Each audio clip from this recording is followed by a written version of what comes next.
I'm Misty. Standing in my Princeton office, I'm looking at the nomination letter for Professor of the Year.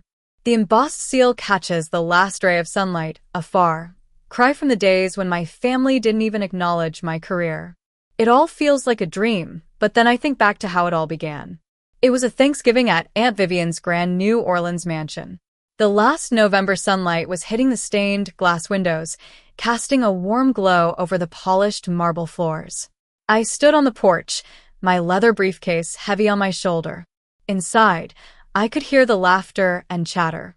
As I was about to ring the bell, I heard my cousin Lily's name, followed by Aunt Vivian's high-pitched, fake laugh reserved for the so-called impressive family members. The door swung open, and there was Mom in a sapphire, blue evening dress, a glass of champagne in her hand. Her smile tightened when she saw me. "Misty, you're late," she said dismissively, stepping aside to let me in. The foyer smelled of expensive perfume and fresh flowers, a suffocating mix. Everyone's in the parlor. Lily was just telling us about her internship at that big law firm downtown, Mom added as she turned away. I followed her down the hallway, past portraits of our ancestors who, I was sure, would have scorned my choice of being a literature professor at Princeton. The click of my heels on the marble was drowned out by the noise from the parlor. Lily's voice carried clearly. The senior partner said I had real talent. He thinks I could make junior partner in no time. She stopped when she saw me.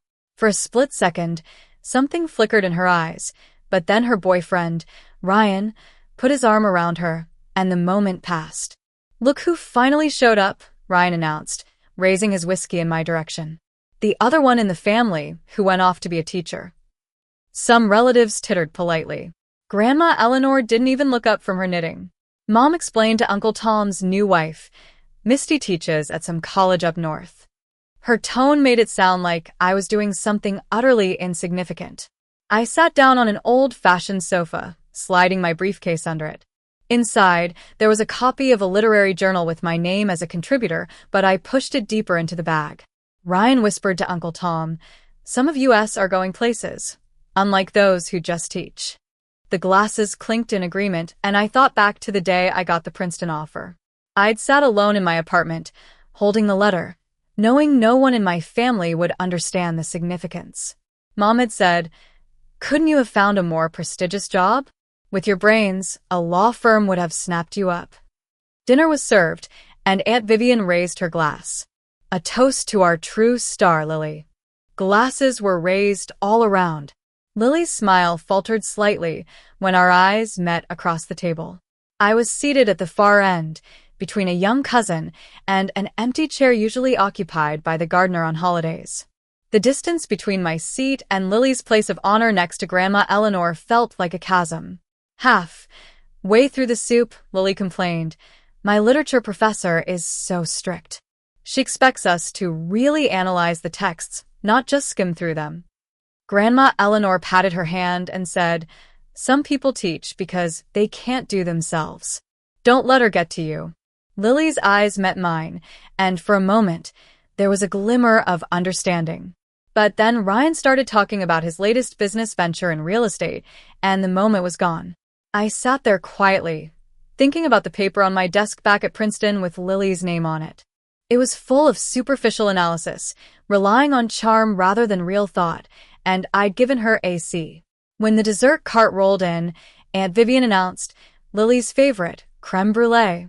Ryan reached across the table for the spoon and asked Lily, "Have you thought about law school applications? Dad always said you had the mind for it."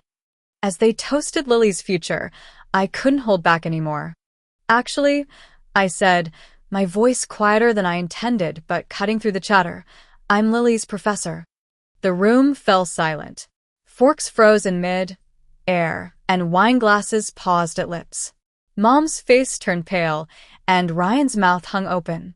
Lily took a deep breath and said, "Professor Misty teaches literature and critical thinking, a required course for freshmen."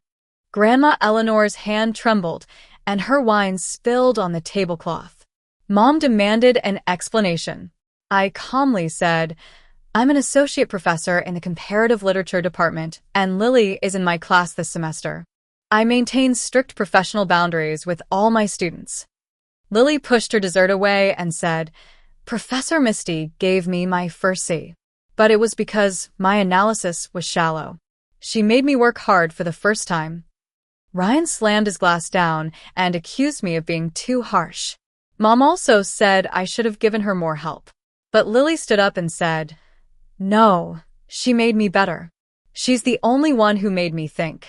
Cousin Lucy, who was only in her early 20s, clapped and said, I think it's amazing. Teaching takes real integrity. Lily added, I didn't know she was my relative until I saw her photo on the department website. Grandma Eleanor said we might need to talk to the department chair about a reassignment, but Lily refused. I'm staying in Professor Misty's class. I've learned more in a few months than in years of private school. Mom tried to persuade her to think about her future, but Lily said, I am thinking. For the first time, I'm using my own voice, not just doing what everyone expects. I remembered the first time I graded Lily's paper. It sat on my desk for days, with the family crest drawn at the corner. Underneath were pages of empty charm. I'd marked it with a red pen, and when the results came out, Lily showed up at my office, in tears.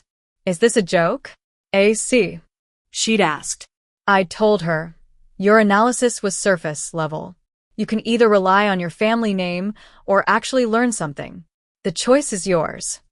She'd stared at me, and when she realized we were related, I'd said it made no difference to her grade or my expectations. After that, she'd come back with a completely rewritten paper.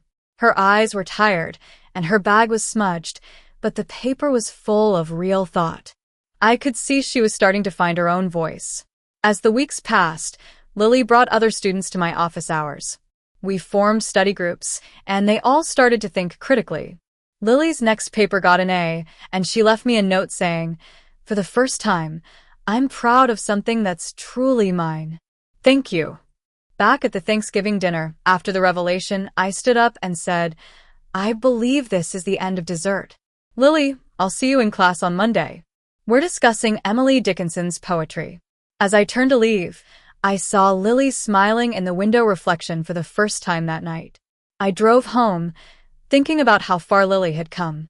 And now, here in my office with the nomination letter in front of me, I know that success isn't about family approval. It's about helping others find their voices, even if it means going against the family's expectations. Lily now wants to be a teacher too. She's changed, and so has my family.